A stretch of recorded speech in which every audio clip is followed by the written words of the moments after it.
Welcome to my YouTube channel world literature. आज जो topic discuss करने वाले हैं वो है the light has gone out of our lives by Jawaharlal Nehru. Jawaharlal Nehru की ये स्पीच है जिसको आज हम डिस्कस करने वाले हैं। ये जो स्पीच है ये हिस्ट्री से बिलोंग करती है एंड बहुत इम्पोर्टेंट इवेंट हुआ था हिस्ट्री में जिस पे जवाहरलाल नेहरू ने स्पीच को डिलीवर किया था। अब इस स्पीच की डिटेल समरी को हम डिस्कस करेंगे एंड ये जो स्पीच है हिस्ट्री से बिलोंग करती है तभी इसकी इम्पोर्टेंस जो है वो बहुत ज़्यादा है। तो अपना लेक्चर जो है वो हम स्टार्ट करते हैं। स्पीच का थोड़ा इंट्रोडक्शन जो है वो हम डिस्कस कर लेते हैं कि हिस्ट्री में कौन सा इंसिडेंट हुआ था जब ये स्पीच जो है वो डिलीवर की गई थी। तो फर्स्ट लाइन जो स्पीच की है the light has gone out of our lives, actually में ये एक फेमस फ्रेज है उस स्पीच की जिसको जवाहरलाल नेहरू ने डिलीवर किया था, जो कि first prime minister of India थे। एक्चुअली में क्या होता है, 30 जनवरी 1948 को महात्मा गांधी का जो है वो मर्डर हो जाता है, उनको असैसिनेट कर दिया जाता है। जब उनका मर्डर होता है तो उस इवेंट को कंसोल करने के लिए, उस इंसिडेंट को कंसोल करने के लिए और पूरी नेशन को एड्रेस करने के लिए, उन्हें मोटिवेशन देने के लिए, उन्हें पीसफुल रहने की मोटिवेशन देने के लिए, एक उन्हें मैसेज कन्वे करने के लिए इस स्पीच को डिलीवर किया गया था।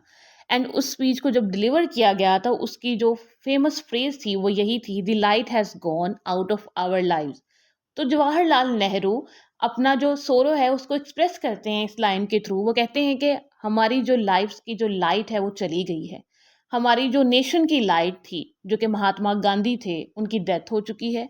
अब उनकी डेथ के बाद हमें किन स्टेप्स को फॉलो करना है और हमें जो है वो पीसफुल रहना है, हमें जो है वो बिल्कुल वायलेंस क्रिएट नहीं करनी है और हमें पीसफुल रह के जो है ना वो अपने एनिमीज को आंसर करना है। सो पीसफुल रहने का मैसेज कन्वे करने के लिए और महात्मा गांधी की डेथ की न्यूज़ को ब्रेक करने के लिए जवाहरलाल नेहरू ने 1948 में ये स्पीच जो है वो डिलीवर की थी। अब जो है वो हम महात्मा गांधी की डेथ को डिस्कस करते हैं कि इनकी डेथ जो है वो कब हुई थी। महात्मा गांधी का मर्डर किया था नथुराम बिरला हाउस में दिल्ली में 13 जनवरी 1948 में, जब गांधी अपनी किसी प्रेयर मीटिंग के लिए जो है वो रेडी हो रहे थे। अब जो इनका मर्डर है वो 5:17 PM पे जो है वो किया गया था एंड इनकी जो डेथ की जो न्यूज़ है वो 6 PM पे जो है ना वो पूरे ऑल इंडिया रेडियो में जो है वो अनाउंस की गई थी, जिसमें ये कहा गया था कि महात्मा गांधी का जो है वो मर्डर हो चुका है न्यू दिल्ली में और 5:17 PM पे जो है ना वो उनका मर्डर हुआ था। अब गांधी की डेथ के बाद लॉर्ड माउंटबेटन क्या करते हैं, वो नेहरू को कहते हैं कि आप नेशन से बात करें और नेशन को जो है ना वो पीसफुल रहने, काल्म रहने का मैसेज दें, क्योंकि जो हमारे लीडर थे उनकी आखिरी विश यही थी कि पूरी जो नेशन है वो यूनिटी में रहे, क्योंकि एनिमीज़ हर तरफ फैले हुए हैं और ये जो पॉइजन है वो हर तरफ फैला हुआ है। तो हमें इस पॉइजन से बचना है, इन एनिमीज़ से बचना है और हमें जो है ना वो यूनिटी को शो करवाना है और हमें जो है वो एक साथ दूसरे के साथ मिलकर रहना है। हमने बहुत मुश्किल से ये फ्रीडम ली है, हमने बहुत मुश्किल से इस इंडिपेंडेंस को अचीव किया है। तो इस चीज़ को जो है वो हमें आगे कंटिन्यू रखना है और अपने लीडर की डेथ के बाद भी जो है वो हमें प्रोग्रेस करनी है। लेकिन नेहरू कहते हैं कि मैं जो है वो बहुत अपसेट हूँ, मैं ये चीज़ नहीं कर सकता हूँ, मैं नेशन से कैसे बात करूँगा कि जो गांधी जी हैं उनकी डेथ हो चुकी है। इवन के गांधी जी को क्या माना जाता था, फादर कहा जाता था, बापू का वर्ड जो है वो उनके लिए यूज़ किया जाता था। तो नेहरू कहते हैं कि मैं बिल्कुल भी रेडी नहीं हूँ, ना ही मेरे पास कोई स्पीच लिखी हुई है और मैं कैसे कहूँगा और मैं अपने वर्ड्स को इकट्ठा कैसे करूँगा और मैं कैसे डिलीवर करूँगा, मैं कैसे नेशन से बात करूँगा। तो ये मेरे लिए एक बहुत डिफ़िकल्ट सिचुएशन है और ये मेरे लिए बहुत डिफ़िकल्ट मोमेंट है।